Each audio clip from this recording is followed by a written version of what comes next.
Chapter 1401. What do you mean? Seeing that Hector was going to get to the bottom of it, Lucy covered her face. Stop asking, Let me go home and calm down.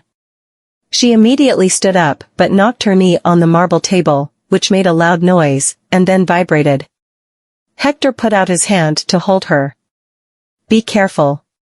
Lucy lost her balance and fell into his arms. She paused, then turned her face away because the face that was inches away made her stop breathing. It was an interesting moment, as if they were caught in a magnetic field. After snapping back to reality, Lucy immediately stood back up with her ears red. I'm sorry. She couldn't care about the pain in her knee and wobbled away without looking back. When she got back next door, she closed the door and stood against the door, taking deep breaths, reminding herself to calm down. But her thumping heart was out of her control. 2 days later, Olivia went to see Hector. Hector was just done styling the other celebrities and was cleaning up the desk in the makeup room. Olivia leaned against the door, reapplied her lipstick, and walked over to him. Mr. Vanderbilt. She leaned against the desk, the silk collars covering her shoulders, making her look seductive. Have you considered being my personal makeup artist? Hector looked at her through the mirror and suddenly smiled. Were you as nice to the other makeup artists before this? No. Olivia approached him, and her chest area was in full view. I only do this to you. I'm honored. Hector zipped up his bag and turned to look at her with a discreet smile. Do you want to go for a drink tonight? Olivia wasn't surprised by this sudden invitation because she knew that men would always fall for her, and she didn't even need to spend too much time on this one. All she had to do was curl her fingers. Even though it was a little boring, it was fresh. All right, tonight, she raised Hector's chin. I'll call you. After she left, a man who was standing outside walked in and seemed to have heard everything. He sighed. Are you sure about this? Hector smiled. I can't keep running away from problems. The man was quiet. You seem to have a clear mind. Running away really wasn't the way to solve problems. All the male celebrities wanted to escape, but they weren't powerful enough and could only become Olivia's playthings. Even if they chose to resign, they might be banned from the industry. Hector walked past the man with this bag in hand, then stopped. Why didn't you become an agent? The man paused and looked awkward, but it seemed to be more like helplessness. Something happened to my artist, so I had to quit my position as an agent. Hector turned to look at him. Given your experience, going to another company would be better than staying here. You make this sound too simple. The man's eyes went toward the view outside the window, looking solemn. Everyone wants to leave, but unless you have enough power to fight against them, even if you wanted to leave, they might just not let you go. Zester would swallow us whole. The executives all have connections. They will only treat you well if you can bring benefits to this company. I've been here for 8 years and have seen how the company went from its peak to moving downhill. I'm sure you know Tridden. He was the best agent of Zester at one point, with very famous artists under his care. But after the deputy director came into power a few years ago and replaced all the executives with his relatives, all of Tridden's artists were transferred away, and he lost all his power. He ended up becoming a paparazzo because he wanted to go against the higher-ups and was banned from everywhere. Chapter 1402. The man was furious because people stood up to the company, but it was futile. And since there were artists who were as unethical as Olivia, it would be impossible for people not to be annoyed. However, since everyone on the board was from the same group, even if the employees spoke up about it, they would be able to cover it up and suppress the news. No one could contest against them, especially when it came to having resources. Hector looked at him. What if I can? That night, Hector arrived at the hotel for their date. Olivia opened the door in a black silk dress while swirling a glass of red wine. Come in. Hector walked in while she sat down on the couch and smiled at him seductively. Do you know what coming to the hotel means? Hector stood there calmly. What else could it mean? Olivia put the glass down with a smile, got up, and walked toward him. She then put her arms around his neck and was going to kiss him when he tilted his head to the side. "Are we in a hurry?" She laughed. "Why? Are you regretting this?" Hector suddenly pushed her down on the couch, which stunned her. She had always been the person who took the lead, but she didn't expect this. A man like this was her type. He pulled off his tie, dropped it to the floor, then leaned close to her neck, but paused. "Go take a shower. The smell of your perfume is too strong. I prefer the smell of body wash." Olivia froze there for a few seconds. She then looked up at Hector, who was emotionless. "Are you toying with me?" The other male makeup artists had never dared to ask her to do anything. Hector pinched her chin. "Wash it off, and I'll do whatever you want tonight." Olivia suddenly felt a rush of adrenaline and smiled. "So, this is who you really are?" "I love it." She got up and took her dress off in front of him. Hector kept his gaze on her face and didn't move even when her body was fully bare in front of him. She walked toward the shower, but the light suddenly went off. Suddenly, a man pushed her against the wall from behind without giving her time to think before she could react.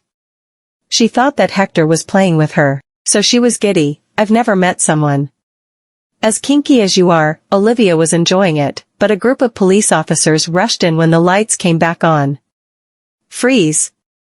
Olivia was stunned. She looked at the man in front of her, but it wasn't Hector but a black man, which made her scream. A female officer brought her some clothes while she cried and said that Hector had tricked her and that she was innocent. The officer ignored her and brought her out of the shower. A few men were cuffed in the living room, and there were some night vision cameras. She was utterly shocked. Hector sat in the car and watched while the police brought the people out. The man in the passenger seat saw everything and was surprised. "Did you do that?" Hector smiled. "Isn't it great when we can kill two birds with one stone?" The man didn't understand what he meant by that and just thought that he was doing this to create a scandal for Olivia so Zester could not handle it.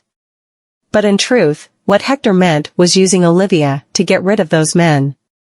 The man was worried. "If the deputy director wants to protect Olivia, and she knows that you did this, you will be in trouble. Don't worry about me. I got this." Hector was going to start up his car when he remembered something. "By the way, do you know what 'I'm your daddy' means?" Chapter 1403. The man paused. "It means I'm your father." Hector sent the man home on the way back, and by the time he was back at his apartment, it was around 11 p.m. He was covered in the scent of that woman, which repulsed him and made him shower twice. He returned to his bedroom, turned off the lights, and lay down. The neon lights outside his window shone in through his thin curtains and reflected on his ceiling. Hector lay on his hand, stared at the ceiling, and chuckled upon recalling something. The next day, when Lucy got out her door and saw the doors of the elevator closing, she rushed over. "Hold the doors." She saw Hector when she squeezed through the doors and paused as she recalled what happened the other day. It was awkward to either ignore or speak to him. She squeezed a smile and stood next to him. "What a coincidence." He looked at her. "It is." Lucy snuck a peek at him. He was wearing a white shirt, which looked simple yet casual, giving him a fresh look. When she got close, the scent of cedarwood was on his clothes, a zesty lemon mixed with clean and sharp lavender, carrying a tinge of sweetness blended in well with the cedarwood. On top of that, a smooth scent of musk ended with a calm tone. Hector saw that her head was leaning really close and chuckled. "What's going on?" She paused and looked up into his eyes. Her nose almost touched his shoulder, and she was caught in the act. She took a deep breath and straightened her back. "Your detergent smells nice. What brand is it?" Hector smiled. "It's not my detergent. It's my scented diffuser." He paused for a few seconds. "If you like it, I can give you a bottle of it." Lucy's heart skipped a beat. If he gave her a bottle, they would have the same scent. The elevator doors opened, and Lucy's smile froze when she saw that her mother was standing outside. She walked out of the elevator with Hector. "Mom, why are you here?" Jenna looked at the man standing next to Lucy. "I'm here to see Eli." "Is this your friend?" Hector nodded politely. "Hello, ma'am." Jenna looked at him and decided that he was a good man around Lucy's age. "What's your name?" He paused a little before answering, "Hector Vanderbilt." "Hector, I've never heard Lucy mention you before. What does your family do?" "Mom." Lucy subconsciously walked in front of Hector and cut her questioning short. "Eli is at home. Go upstairs. We need to get to work." She then pulled Hector by his arm and took him away. Jenna wanted to stop her, but Lucy had already left the building. When they got to the car park, Lucy realized she was still holding his arm, so she immediately let go and lowered her head. "I'm sorry that my mom asked questions. We were going to be late if we stayed." Hector smiled. "That reminds me, you don't look like your sister." What he meant was that they didn't look like sisters. Lucy pressed her lips together. "We're not blood-related. She's my stepsister. My mom remarried into their family." Hector was surprised but nodded. "Oh. All right, we're going to be late. You don't need to drive me today. I'm driving." She took out her keys and waved to him while smiling. "See you later." Hector nodded and only got into his car after watching her walk toward hers. Chapter 1404. Hector arrived at the office. Unsurprisingly, Olivia's scandal had blown up, and everyone was talking about it. He placed his bag on the desk and listened in on the discussions with a light smile. A man walked toward him and patted his shoulder. "Hecky." He turned and nodded. "Mr. Lewis." Sean brought him to the corridor, which was quiet, and said, "You need to be careful. I just got the news that the deputy director will protect Olivia, and she definitely told you. He's probably going to speak to you soon." Hector was calm when he heard that. "I know. Aren't you worried?" Sean was surprised. He had framed Olivia and caused such a scandal. The executives had to find a way to cover it up, so someone would have to be a scapegoat. Olivia would definitely say that Hector had framed her, so he would be facing a lawsuit once the higher-ups made up their minds. Hector patted his shoulder. "Mr. Lewis, there's no need to worry. I have a plan, but I need you to work with me." "Hector." The people from the administration indeed came to find him. "The deputy director wants to see you." Sean looked at him nervously. Hector's hand that was resting on his shoulder became heavy as if to ask him to relax. Hector then pulled away and left with that group of people.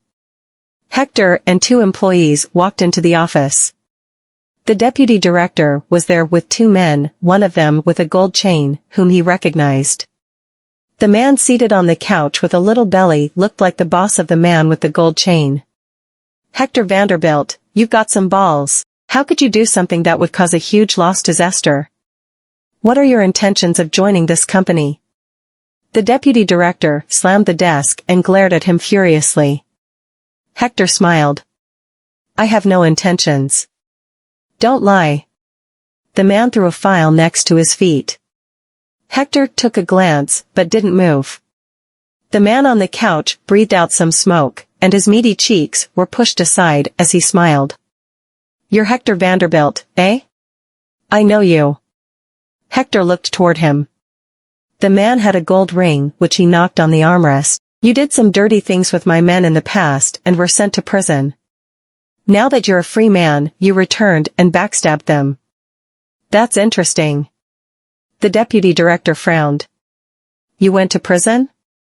Hector smiled and replied, "I was young and dumb." The man with the gold chain looked at him with resentment. "Hector, you betrayed me even when I trusted you." He had called them and said he had found an actress, but it needed to be done with night vision. That was when they rushed to the hotel, but the police arrived soon after. It was evidently a trap. Hector looked up and calmly said, "Should I be manipulated by you like all those years ago?" You make it sound like we're friends, but you're just using me. There's no betrayal here. The man with the gold chain was enraged and was going to retort, but his boss raised his hand to stop him. Hector, I guess I need to settle this my way since you're still being stubborn. He looked toward the deputy director. I'll cover all of Zester's losses, but I'll have to bring this man away. The deputy director smiled and said, Thank you, Mr. Brown. Hector's face dropped, but he started laughing as if he knew a secret. That's why those male celebrities have been banned from work. It's all because of this. Chapter 1405. The less famous celebrities were forced into doing things with Olivia, but how badly were they forced and humiliated for them to fall apart? It was perplexing why the deputy director let Olivia have her way with the male artists. Sean had said it was because Olivia could bring benefits to the company, but a celebrity who just couldn't be famous enough and couldn't even be considered a B-lister managing to get the resources of an A-lister was baffling. It wasn't until today, when Mr. Brown showed up, that he suddenly understood. It might be related to taking videos. The deputy director's face turned dark. What do you know? You're in this together, or he wouldn't be here for me. Hector pointed at the man with the gold chain and ignored his expression. You needed a scapegoat, and it had to be someone new to the company and could get close to a low-level actress. If I followed your instructions and something happened, I would have to take the fall for it. Zester would be able to pretend they didn't know anything and kick me aside. He chuckled and looked at the deputy director. Olivia was interested in me, so you played along and let me approach her. If I did something with her, you would have a hold of me and could use that to manipulate me, am I right? The man suddenly laughed and spoke with an eerie expression. You really are a smart man. I wonder if you're a spy sent by someone. No matter, even if you found out, I wouldn't let Zester fall, because of you. You should know nothing good would come out of fighting against us. A few bodyguards walked in and surrounded Hector. Hector raised his arms. I won't fight back, I'll go with you. Mr. Brown stood up. That's the smart thing to do. Hector walked out with the bodyguards without a word. When they walked out of the building, a group of reporters rushed toward them and blocked their path, asking if this was all related to Olivia's scandal. Mr. Brown noticed that something was off, so he got the man in the gold chain to get rid of the reporters. But when the man walked over, Hector suddenly pointed at them. It's a deal between Zester and them. I'm the only person who knows anything, and they're trying to take me away and get rid of me. That caused chaos to break out. Hector, that's bullshit. The man with the gold chain turned pale while he grabbed him by the collar. Hector ignored him and looked at the cameras. The male artists that Zester banned from work are the ones that aren't famous and don't have resources. They had to become Olivia's playthings because the higher-ups pressured them. They were secretly filmed, but the company executives wiped them all clean. Shut up. The man raised his hand to punch him, but Hector didn't flinch and took the hit. The reporter spoke up. Why are you hurting him? So, this man was right. There could never be a snitch in Zester. The man in the gold chain looked at Hector, who stood up and wiped away the blood from the corner of his mouth and smiled. As for evidence, I hope the police will thoroughly investigate this and bring closure to the artists. This was when Sean walked out. I'm a witness, and Mr. Vanderbilt is telling the truth. The employees came out after Sean. We are witnesses too. We can't take this anymore. Zester has been bullying and threatening us to let what Olivia did slip, or our family and job would be at stake. Chapter 1406. The interview was live-streamed. Everyone was able to join the live stream, and it caused a big commotion. William and his men rushed into the car and fled, leaving Hector behind. Soon, the police arrived at the scene. #Zester Media Corporation scandal has been exposed. #Zester employees protest en masse. #The truth behind the shelving of male artists. These 3 news stories landed on Google Trends. The commotion caused the police to even issue an update on the investigation of Zester. Oh gosh, I never expected Zester to be so terrible. No wonder there are so few celebrities in Zester, not to mention that they're all mentioned by the government. I'm afraid that Zester won't be able to turn the table around this time. Hey! Howard has terminated his contract with Zester. Seems like it's real this time.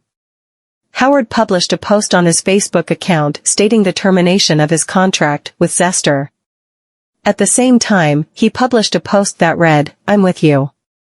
He did not mention it explicitly, but everyone knew what he was trying to say. Apparently, he was telling everyone about the dark truth behind Zester.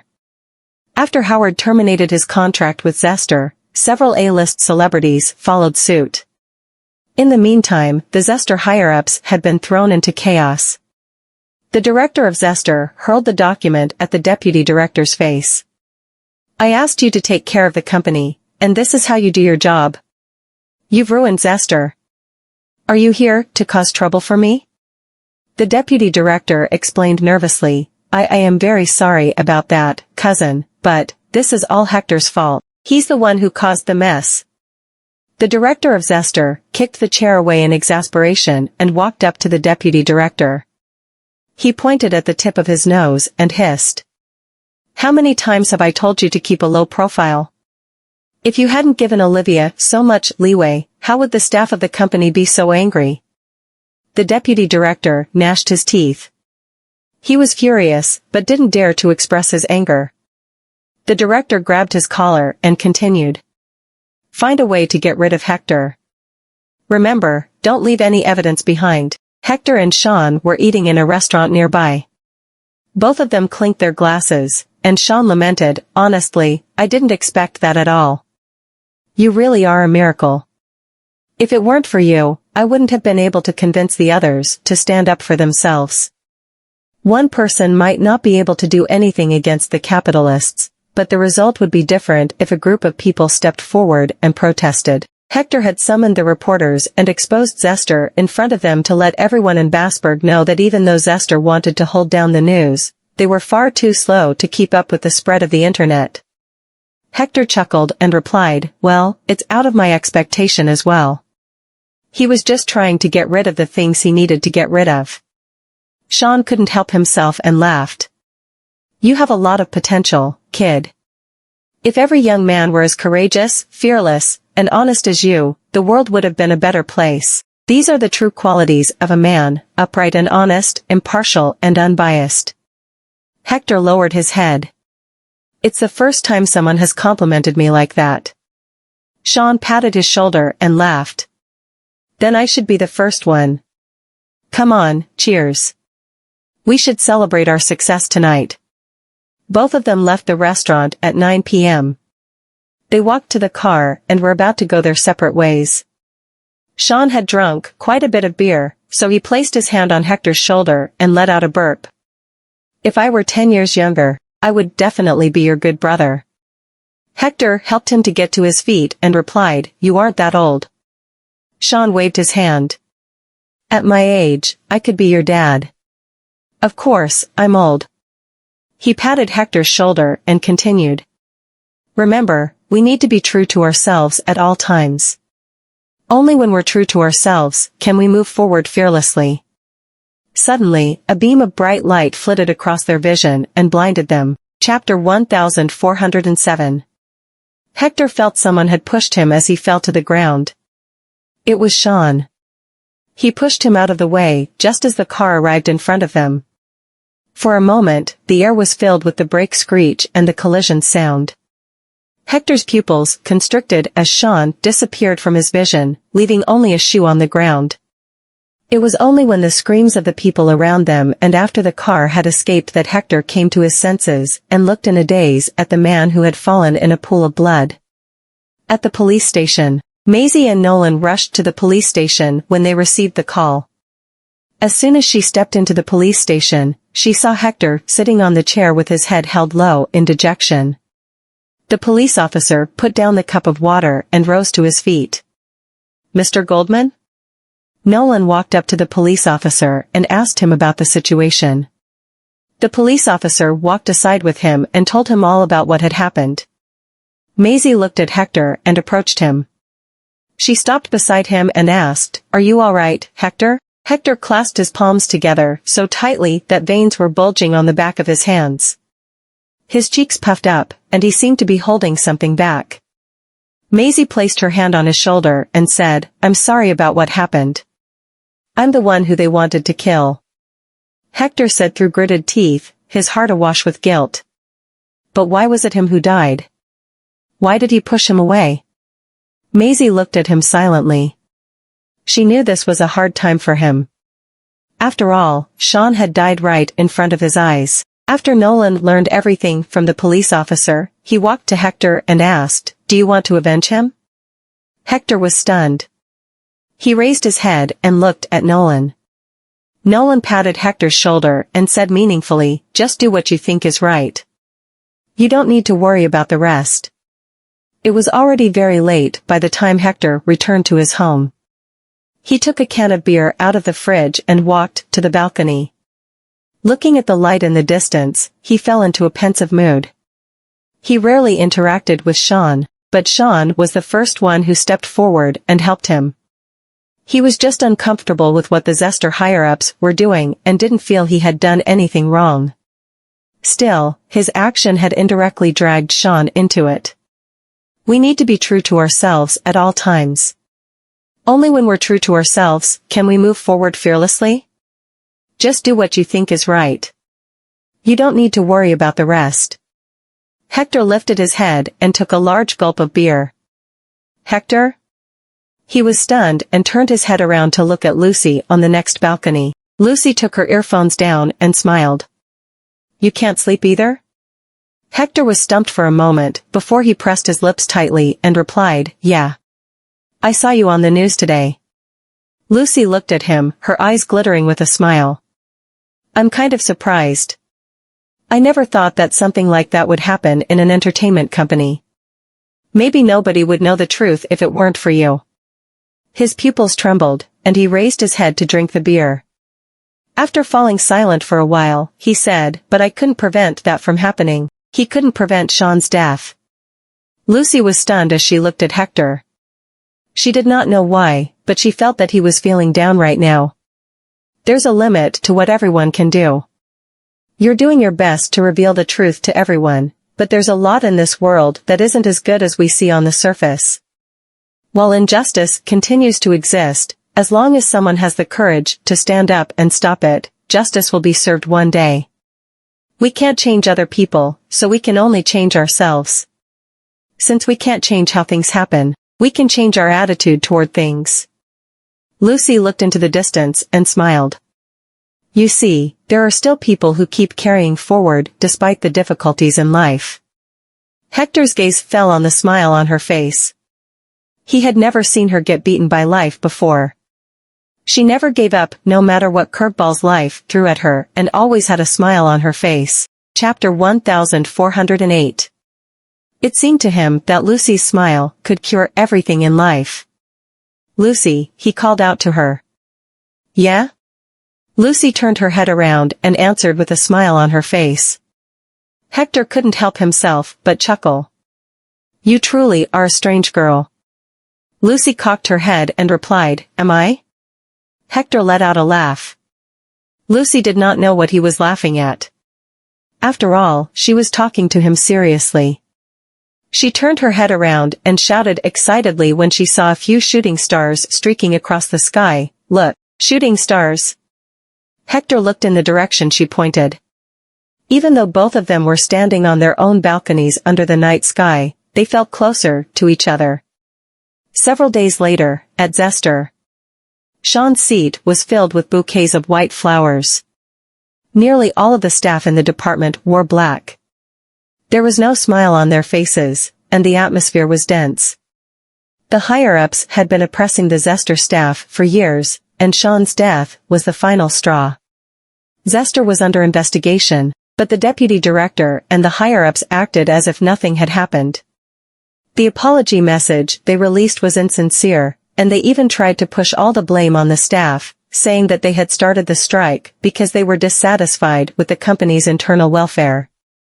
They also made light of Sean's death and the celebrities who had their careers ruined for no reason. They did not give them a sincere apology at all. A staff member threw his employee's card on the floor. I quit. I'm leaving this shithole. After a short while of silence, more and more people started to take their cards down. We quit too. This isn't a place for people to stay. Just when they were about to leave, a group of bodyguards appeared at the door, and the deputy director walked in with a stern face. You guys want to go? Not so fast. Why can't we go? That's right. You treated us like animals, and now you're not letting us go? The deputy director harumphed and looked at the crowd condescendingly. If you want to go, sure, you can go. The contract you signed when you joined the company is very clear. You can leave without reason, but you have to pay the company 15% of the liquidated damages. A murmur soon spread through the staff in the department. Some had fearful expressions on their faces, while the others looked angry. One of the employees stepped forward and snarled, "This is contract fraud. We didn't see that at all when we signed the contract." That's right. That's right. You can't just simply add something new into the contract afterward as you wish. We won't accept it. The deputy director looked at them and said arrogantly, "Do you think you can fight against us just because you've joined forces? You've made such a big mess for the company with that new guy, and now you want to leave just like that? Who's going to pay for all the losses?" The remaining staff fell silent. They were angry but did not dare to say anything. The deputy director walked toward the employee and poked his shoulder. You guys are just a bunch of workers. You're at the bottom of the food chain in the company.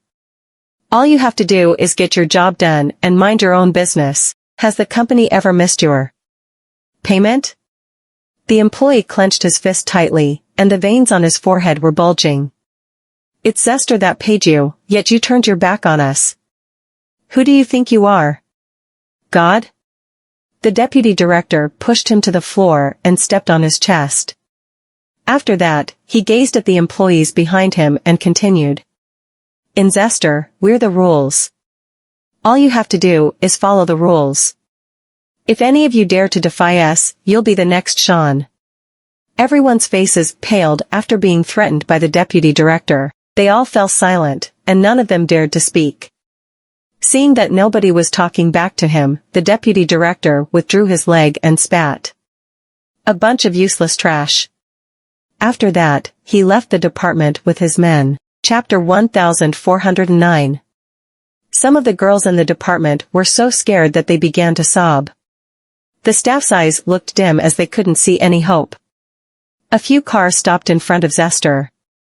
A dozen men, clad in black, emerged from the cars and stood in 2 rows.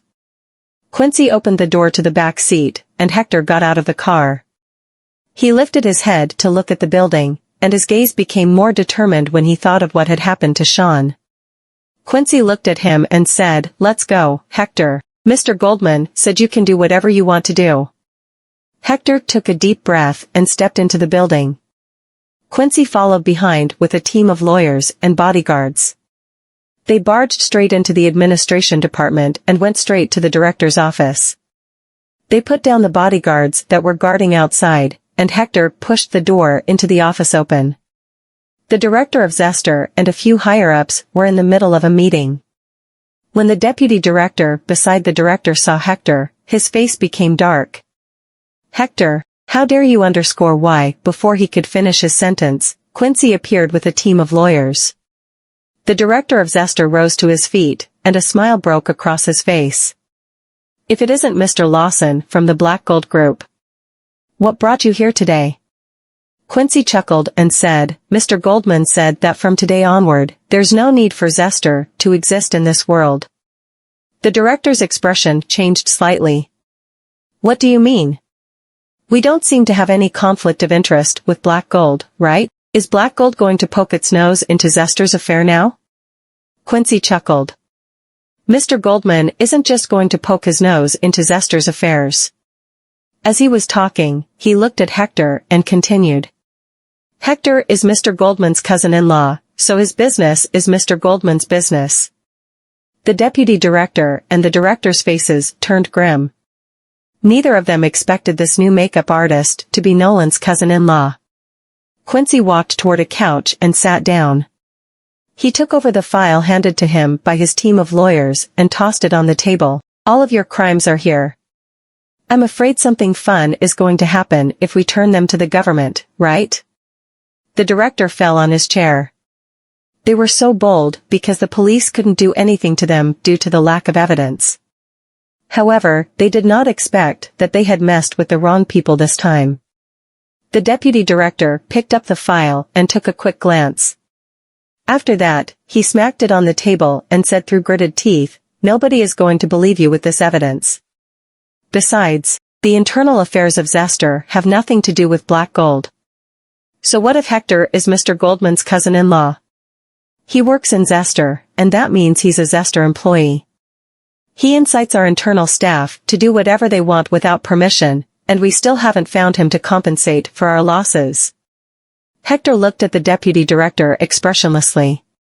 "We have enough evidence." The deputy director was stunned. "Mr. Lewis' death isn't an accident.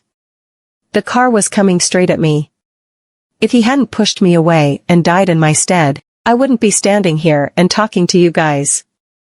Hector suppressed his anger and continued. "You said there's no evidence because you've hidden the evidence, but those celebrities you shelved and those employees you oppress are all evidence. They dare not come forward because of your intimidation and threats." The deputy director let out a laugh exasperatingly. "You just won't understand what people are saying, aren't you?" He dashed toward Hector after he finished speaking. Before everyone could stop him, Hector threw a punch at him and sent him tumbling to the floor. Chapter 1410. The higher-ups were stunned. Hector took off his jacket and threw it to the floor. He picked up a vase on the side and walked toward the deputy director. The deputy director was so shocked that his face turned pale. As he took a step back, he said, "Well, what are you trying to do? There are so many people over here. You're committing a crime if you dare to lay a single finger on me." Hector lifted the vase, and the director shouted, "Stop." The vase fell on the floor and smashed into pieces. However, the vase shattered on the wall, behind the deputy director, who was holding his head in his hands. Fear drove him to scream like a madman, and the floor soon became wet. When Hector saw he had pissed himself, he snorted. "Ha, so you're a coward too."